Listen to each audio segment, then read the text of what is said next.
민수기 20장 1절입니다. 민수기 20장 1절.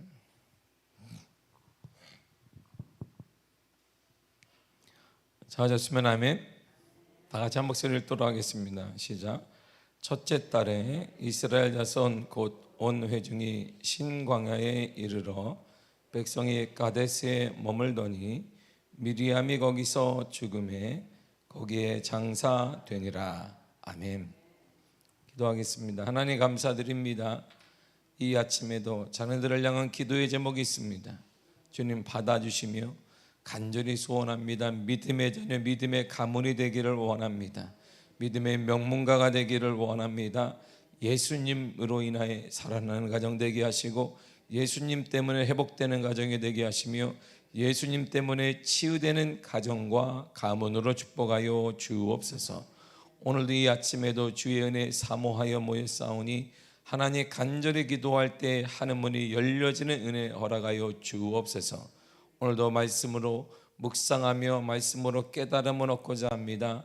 말씀이 곧 하나님이시오니 하나님께서 귀한 깨달음을 직접 허락하여 주옵소서. 예수님의 이름으로 기도했습니다. 아멘.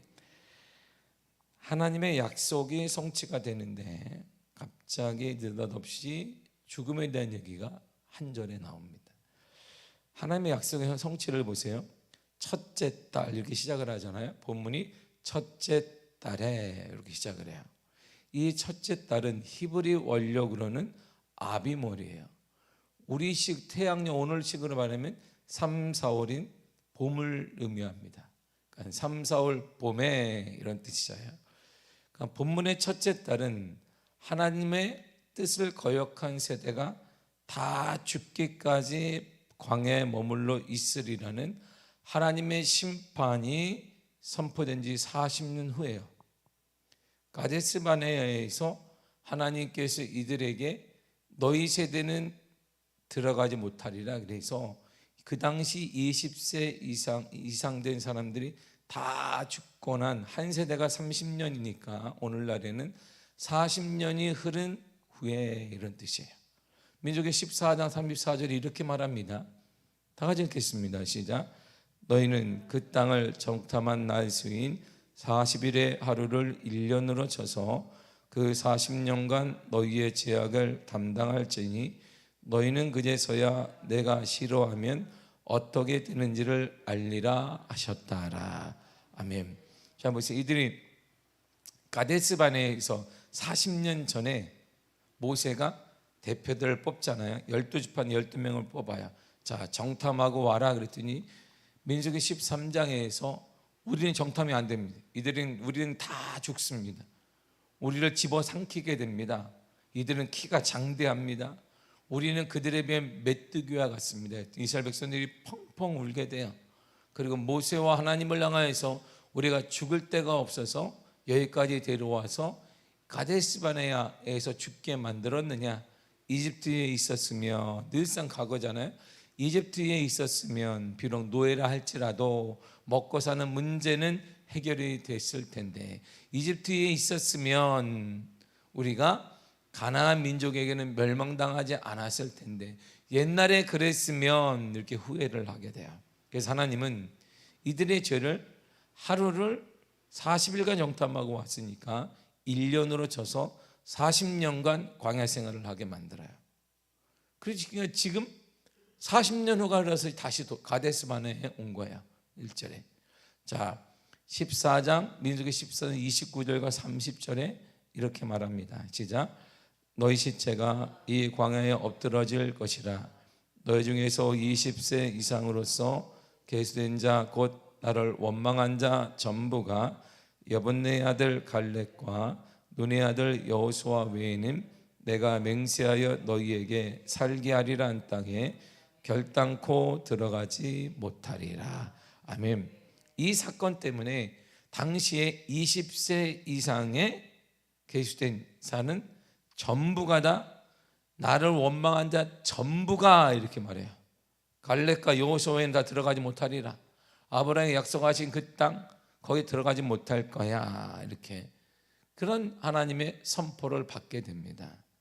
이 약속에 따라 출애굽 1세대들이 거의 다 죽었어요. 거의 다 죽었습니다. 누구 남았느냐? 모세 살아있고, 그리고 갈렙과 여호수아가 살아있어요. 이제 남은 이스라엘 백성들만 40년 전 가나안 땅의 정탐지의 출발지였던 바란 광야인 가데스에 다시 모인 거예요. 40년간 광야 생활을 똑같이 제자리에 왔다는 건 돌다가 온 거잖아요. 지금 시작을 했어요. 40년 전에 가나안 땅에 들어갈 수 있었는데 원망과 불평과 약속을 믿지 못해서 40년간 광야 생활을 했습니다. 그리고 이제 40년 전에 이들이 정탐의 보고를 받고 듣고 원망하며 불평하다가 하나님의 진노를 샀던 그 땅에 다시 돌아왔어요.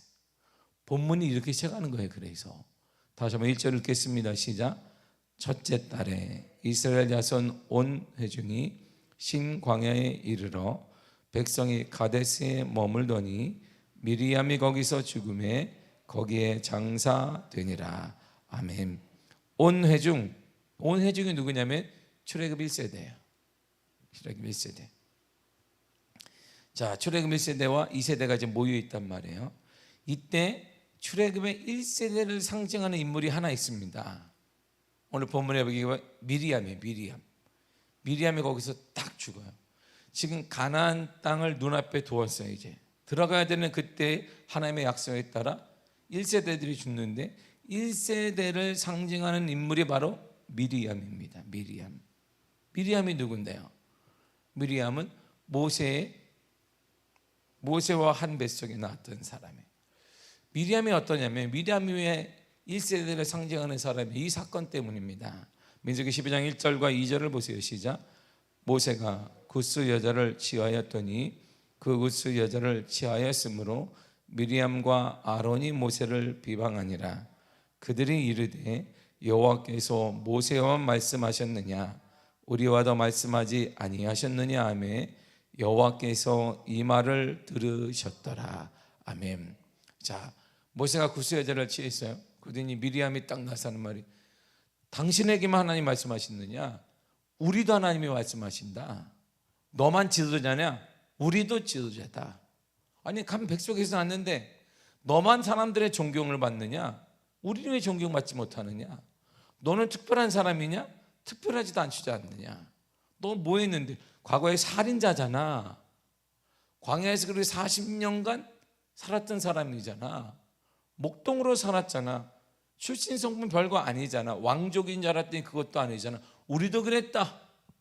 너만 왜 특별하게 존경을 받고 조명을 받으며 하나님의 은혜를 받으며 하나님의 계시에 따라 너만 계속 말하느냐? 하나님의 뜻입니다 이렇게 말하느냐? 우리도 하나님 말씀 듣는다 이렇게 말해요. 근데 정확한 단어를 끝에 보세요. 여호와께서 이 말을 들으셨더라 그랬어요. 모세와만 말하느냐? 우리도 말한다. 근데 하나님이 이 말을 들으셨더라. 미리암의 그 말을 들으신 하나님이 직접 말씀하셨어요. 뭐라고 하셨을까요? 민수기 12년 6절에서 8절이에요. 시작. 이르시되 내 말을 들으라. 너희 중에 선지자가 있으면 나 여호와가 환상으로 나를 그에게 알리기도 하고 꿈으로 그와 말하기도 하거니와 내 종 모세와는 그렇지 아니하니 그는 내 온 집에 충성함이라. 그와는 내가 대면하여 명백히 말하고 은밀한 말로 하지 아니하며 그는 또 여호와의 형상을 보거늘 너희가 어찌하여 내 종 모세를 비방하기를 두려워하지 아니하느냐. 아멘. 자, 너만 말하니? 우리도 하나님의 말해. 그리고 하나님이 그 말을 들으셨어요. 그리고 미리암과 아론에게 말해요. 자, 환상으로 내가 선지자들에게 말을 하기도 한다. 꿈으로 그와 말하기도 합니다. 꿈 여러분들에게 꿈 꾸면 하나님이 나에게 말씀하셨으니 오늘 복권을 사야 되겠구나. 다 오늘 내가 기가 막 꿈이 꿈 얘기하면 그 꿈을 제가 사겠다는 거예요. 내가 사서 그 꿈대로 내가 복권을 이렇게 뭐 요즘에 긁지는 않으니까 뭐 숫자를 막 얘기하면 사겠다 이런 말이에요. 그리고 제가 한 번은 강남에 약속이 있어 나갔는데 차를 안 가지고 전철을 타고 갔더니 이게 사람들이 버스를 타는 얼마나 길이 긴지 몰라요. 쫙 해서 이야 이 버스가 뭔가 했더니 계속 걸어서 보니까 버스 길이 아니고 거기 로또가 거기 1등이 나왔대. 그거 살라고 이렇게 그 줄에 쫙 젊은 사람, 나이 든 사람, 심지어 내가 딱 보건데 중고등학생 애들 끼어 있어 거기에. 그거 살라고 내가 이야 나도 낄까 생각을 많이 했어요. 나도 목사님하고 껴가지고 이렇게 나도 주여 번호를 주시옵소서 이렇게 해야 되는 건지. 응? 이야 사람들이 이렇게 꿈을 통해 여러분도 마찬가지예요. 꿈이 좋네. 하나님은 선지자에게 꿈과 환상을 통해 말하는데 그런데 이렇게 말해 하는 말씀은 모세는 그렇지 않다. 모세는 꿈을 준 것도 아니고 환상을 준 것도 아니다. 모세는 내가 직접 대면하여 말했다. 내가 보고 모세에게 말했다. 왠지 아냐? 모세는 내 온 집에 충성했기 때문이다. 그 모세는 충성이 뭐예요? 변화가 없었단 말이에요. 자 미리암 보세요. 지금 모세가 혼자 저렇게 인정받네? 기분 나빠. 이렇게 사람들은 자신의 감정에 따라 굴곡이 심한데 모세는 그렇지 않았다는 거예요. 자신의 상관이 없이 이스라엘 백성이 자신을 모략을 하거나 이스라엘 백성이 돌을 들어 자신을 죽이려고 할 때에도 그는 변함없이 하나님을 향한 신뢰가 똑같았다 이런 말이에요. 이게 모세의 최대 양점이고 읽지 않았던 9절 이하를 보게 되면 모세의 온유함이 천하의 모든 사람보다 승하니라 이렇게 많아요. 이게 바로 온유함인 거야. 우리가 말하는 온유함은 그냥 유연한 게 아니라 변화가 없는 걸 얘기하는 거예요. 변화가 없는 거 반복하는 거잖아요. 주님이 충성했다 온유하다 이 말은 모세에게 따라다닌다는 그 말이 같단 말입니다. 변화가 없다는 거예요. 환경에 변화가 없이 때로는 내가 원하는 대로 꿈이 이루어지지 않을 수도 있고 내가 생각한 대로 되지 않을 때도 있습니다. 내 꿈대로 내가 바람대로 내 자녀가 되지 않을 때도 있다 이런 말입니다. 우리 가정이 내 생각대로 되지 않을 때도 있습니다. 그때에도 하나님을 향한 마음이 변화가 없더라. 이게 모세의 최대의 장점이에요. 이스라엘 백성들은 지금 고지식하고 망아지와 같고 이런 사람들을 홍해바다를 갈라서 그들이 데려가고 있어요. 툭하면 얘기합니다. 모세야 밥을 달라. 모세야 고기를 달라. 모세야 우리 내가 이집트에 있었으면 메론도 먹고 마늘도 먹고 토마토도 먹고 뭐도 먹고 먹었는데 아무것도 없지 않느냐. 고기가 먹고 싶다는 둥 계속 이런 얘기를 해요. 그리고 뭐만 없으면 모세가 우리를 죽이려고 왔느냐. 얼마나 화가 나겠어요. 근데 모세는 변화가 없어요. 이 모든 것이 하나님의 계획이며 하나님의 인도함이며 비록 사막이라 할지라도 200만 명이라 할지라도 하나님을 먹이시고 하나님의 인도하시며 하나님의 역사하시며 이 땅의 주인은 하나님이 되신다는 거예요. 이게 모세의 최대의 양점. 이런 사람에게 하나님은 환상이 아니라 직접 대면했다는 거예요. 모세는 그렇지 않다. 내가 직접 대면하여 그에게 말했고 그들처럼 그런 말이야 정확히 내가 사람 그것이 미리암이에요. 그래서 미리암은 하나님의 진노를 받아 나병에 걸리게 됩니다. 문둥병에 걸리게 돼요.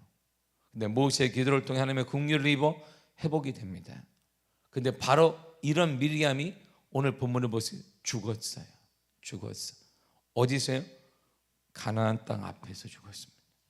축복의 땅 앞에서 죽었어요. 미리암뿐 아니라 출애굽 1세대들 중 갈렙과 여호수아를 제외하고는 거의 다 죽었습니다. 그런 분을 명심해야 됩니다. 잊지 말아야 됩니다. 뭘요? 히브리 9장 27절을 잊지 말아야 돼요. 다 같이 읽겠습니다. 시작. 한 번 죽는 것은 사람에게 그 후에는 심판이 있으리라. 아멘. 사람은 반드시 예외 없이 죽습니다. 모두가 죽어요. 모세의 누이든 아니든 상관없이 죽습니다. 부한 자든 가난한 자든 죽습니다. 지배한 사람이든 피지배자든 죽습니다. 러시아처럼 힘이 있는 나라의 수장이든 우크라이나처럼 작은 나라의 수장이든 그들은 끝내 죽습니다. 그러나 더 명심할 것이 하나 있어요. 죽음이 다가 아니라는 거예요. 그 후에는, 죽음에는 뭐가 있더라? 심판이 있으리라. 우리 모두가 다 심판대 앞에 서게 될 것입니다. 심판대 앞에 서게 될 것이에요. 어떻게 심판을 받는데요? 자, 하나님께서 관상을 보시겠어요? 하나님의 원리는 딱 두 가지입니다. 심판의 원리는 두 가지예요. 여기에 따르면 심판하십니다. 그래서 우리는 잊지 말아야 됩니다. 죽는 거 막 이 땅에 막 죽으면 끝이지 뭐 아니면 죽으면 끝이 아니에요. 그때 하나님은 우리를 심판대 위에 반드시 세울 것입니다. 그러면 그 심판에 따르면 상급이 오기도 하고 은혜를 받기도 하고 저주를 받기도 할 것인데 기준이 바로 여기 있어요. 기준은 두 가지예요. 첫째가 행한 대로 받습니다. 사랑하는 성도 여러분, 행한 대로 받습니다. 로마서 2장 6절이에요. 시작. 하나님께서 각 사람에게 그 행한 대로 보응하시되. 아멘. 행한 대로 받습니다. 불변의 진리입니다. 우리는 행한 대로 받습니다. 여러분들은 행한 대로 받게 될 것입니다. 내가 행한 그대로 받게 될 것입니다. 행하게 되면 어떤 일을 행하든지 복음을 위해서 살았는지 그렇지 살았는지, 내가 만약에 복음을 위해 살았다면 하나님의 약속에 따라 30배, 60배, 100배, 신명기 말하는 1000배 은혜를 받게 될 것입니다. 행한 대로 받아요. 근거 없이 하나님이 심판하는 것이 아닙니다.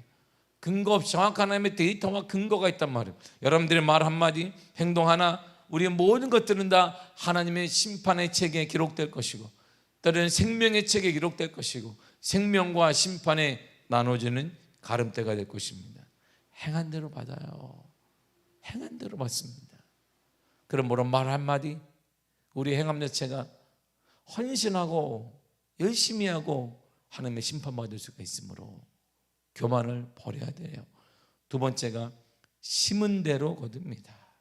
뿌린 대로 거둡니다. 갈라디아 6장 7절입니다. 시작. 스스로 속이지 말라. 하나님은 업신여김을 받지 아니하시나니 사람이 무엇으로 심든지 그대로 거두리라. 아멘. 심은 대로 받아요. 여러분, 심판은 여기서 항상 두 개의 기준이 있습니다. 행한 대로 받고 심은 대로 받습니다. 심은 대로 거두는 거예요. 그래서 제가 늘 얘기해요. 우리 동네가 가난을 우리 교회가 끊기 위해서는 다른 것이 없습니다. 더 많이 심고 더 많이 섬기는 것입니다. 이게 하나님의 원리, 세상에 이해되지 않는 사람의 하나님의 원리인 것입니다. 우리가 가난을 물려주지 않기 위해서는 우리의 모아진 것을 자녀들에게 줄 게 아니란 말입니다. 주와 복음을 내가 열심히 하면 하나님이 그들에게 갚아주시고 하나님이 인도하시며 하나님의 역사에 주시는 것입니다. 이것이 부의 원리이며 이것이 부의 원리에 따라 미국이 나라를 세웠던 원리인 것입니다. 그래서 전쟁이 지금 우크라이나에 딱 터졌을 때 가장 먼저 그들을 위해 모든 사람들이 헌금을 모으고 총을 모아서 보냈던 나라가 미국이에요. 이들이 총까지 보냈어요. 총까지 해서 개인 총들을 자기들이 구매해서 총기상들이 아니면 모아서 계속 보냈습니다. 이들이 이게 일상적인 거예요. 일상적인 거. 삶의 모든 부분에서 왜? 성도적인 원리이기 때문이죠. 그들이 믿든 안 믿든 상관없이 나라 자체가 성도적인 원리에 서 있기 때문에 그냥 그대로 하는 것입니다.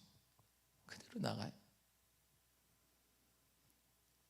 지금 뭐 요즘에 신문에 보게 되면 뭐 장애인이 어떻다 막 나와요. 미국에서는요, 이게 장애인 한 사람을 위해서 차 한 대가 와요. 스쿠버스 반만한 걸 개조해서 옵니다. 한 사람을 실어가요. 그 한 사람을 위해서 거기에 두 사람이 타고 있어요. 운전하는 분, 보호해주는 분, 한 사람을 태워요. 그리고 그 차가 스쿠버스 차가 딱 쓰게 되면 모든 차가 그 차를 앞서가면 그게 법에 걸려요. 기다리는 거예요. 계속 뒤에서 사람을 태울 때까지, 갈 때까지. 그리고 절대 원칙이 뭐냐면 스쿠버스를 가로질러 가지는 않습니다. 뒤에 쫓아가요. 이렇게. 이게 그들의 삶이에요. 그냥 약자를 보호하는 그런 개념이 아니에요. 그냥 삶이에요. 삶. 그 한 친구가 학교에 내리면 또 한 분이 돕고 또 보조교사가 와요. 그래서 학교 내 일반 학교 내에 특수반이 있는데 거기에는 3명, 2명이 있는데 교사가 6명, 7명씩 되는 거예요. 모든 인간은 하나님 앞에 평등하다는 거예요. 이들이 믿든 안 믿든 헌법이나 모든 구조가 그렇게 되어 있습니다. 그래서 그 땅이 타락했다, 뭐 했다 그러지만 그러나 그럼에도 불구하고 하나님의 은혜를 받고 있는 것입니다. 그래서 미국에 있는 분들이, 저도 그랬지만 미국에서 목회를 하다 한국에 오면 충격을 받은, 문화적 충격이, 한국이 왜 이러지? 왜? 미국 크리스찬보다 한국 크리스찬들이 놀랍게 예전에 말하는 헌신 이런 거 다 떨어지기 때문에, 나라든 사람이든 모든 기준은 같습니다. 행한 대로 받습니다. 심은 대로 거두게 됩니다. 우리 다음 세대에 우리가 주의 은혜를, 또한 가난을 끊고 하나님의 축복의 사람으로 만들기 위해서는 그에게 집중할 것이 아니라 이분에게 집중해야 돼요. 이분에게, 하나님께 집중하면 하나님이 갚아주시고 하나님이 인도해 주셔야 합니다. 이 어두운 세상에, 이 깜깜한 세상에 어떻게 우리 자녀를 우리가 보호하겠습니까? 우리 자녀들의 미래, 손주들의 미래를 어떻게 우리가 장담할 수 있겠습니까? 하나님만이 보호자가 되십니다. 그러기 위해 저분을 늘 염두에 두세요. 모든 사람에게 예의 없이 죽음을 선포하신 그분, 그 외에는 심판하실 그분을 위해 우리가 하나님 나라 섰을 때, 하나님 앞에 섰을 때 기준은 딱 2가지예요. 행한 대로 받고 심은 대로 거두게 되어 있습니다. 이 원리에 따라 그래서 주와 복음을 위해 살아야 되고, 주와 복음을 위해 살아가는 가정이 뿌리를 내리게 되면 명문가가 되는 거예요. 여러분들의 가정이 믿음의 명문가가 되길 간절히 축복합니다. 믿음의 명문가로 자리 잡아 우리 자자손손 가운데 하나님의 축복의 사람, 은혜의 사람, 간증의 사람, 역사의 사람, 하나님이 칭찬 듣는 사람, 하나님의 은혜 가운데 복된 역사가 나타나는 사람, 귀한 은혜가 있기를 간절히 축복합니다. 한 얘기가 마치는데, 얼마 전에 서울에서 의사를 하던 평생 의사인 그분이 돌아가셨어요. 그래서 이분이 신문에 대문짝 말하기에 일반 신문에도 나왔습니다. 의사가 뭐 흔하잖아요. 얼마나 많겠어요. 근데 이분이 20몇 년 전에 한동대를 가서 자기가 특강을 한번 했는데 너무 충격을 받고, 이제 일반 크리스찬에 그냥 편한 크리스찬의 삶을 살았어요. 그래서 뭐 한동대 가서 나도 크리스찬에 한번 가서 이렇게 강의 특강을 했는데 너무 충격받았어요. 보는 것마다 써 있는 게 있어요. 배워서 남줘야 된다. 배워서 남주자. 우리는 배워서 남주고, 배워서 섬기고, 배워서 누구를 섬기고, 배워서 저 나라를 섬기고, 배워서 그 나라를 섬기며, 배워서 약자를 섬기고, 이게 계속 붙어 있으니까 말끝마다 학생들이 또 그 얘기를 계속 하는, 내가 열정적으로 밤새워 기도하는 것은 그를 섬기기 위해서, 밤새워 공부하는 것은 그와 그 약자를 섬기고 누굴 섬기기 위해서니까. 이분이 처음엔 맨날 그런 얘기예요. 근데 너무 충격을 갔다 와서 받았어요. 그때부터 그 학교에 조금씩 하기 시작해요. 그렇게 조금씩 한 게 130억 원을 기부를 한 거예요. 그리고 자녀들이, 이분이 딱 돌아갈 때 모든 거 이 사회에 기부한다고 했을 때 자녀들이 예 그랬어요. 왜? 자녀들도 탄탄하게 살고 있기 때문에. 뭐 괜찮은 거예요. 130억이든 200억이든 아버지가 벌었던 모든 거 기부하라는 거예요. 심은 대로 거둔다는 게 바로 그런 거예요. 하나님이 자녀들의 앞날도 앞길도 인도하는 것이고, 이것이 진정한 그리스도인의 삶이고, 이것이 우리 가정에, 여러분의 가정에 하나님의 축복으로 자리 잡기를 축복합니다. 남의 얘기가 아닌 우리 얘기가 되기를 바랍니다. 남의 이야기가 아니라 우리 얘기를 통해 또 다른 사람이 도전받고, 우리 미안교회 얘기를 통해 또 다른 교회가 회복되어지며 또 다른 교회가 살아나는 역사가 임하기를 바랍니다. 그래서 우리 미아교회가 다른 교회를 섬기는 거예요. 우리 미아교회 미자립교회를 섬기는 것은 우리가 복받기 위한 것입니다. 그 모든 것들을 우리가 심으면 하나님이 우리 미아교회 갚아주시고 우리 미아교회 성도들에게 갚아주시고 우리 자녀들에게 갚아주실 것입니다. 이런 은혜가 이제 우리가 남녀기가 아닌 여러분들의 이야기로 우리 미아교회가 풍성해지기를 바랍니다. 여러분들의 간증으로 우리 미아교회가 풍성해지는 복된 은혜가 나타나게 될 줄 믿습니다. 기도하겠습니다. 하나님 감사합니다. 주의 은혜 허락하시며 날마다 함께 하신 은혜를 찬양합니다. 우리는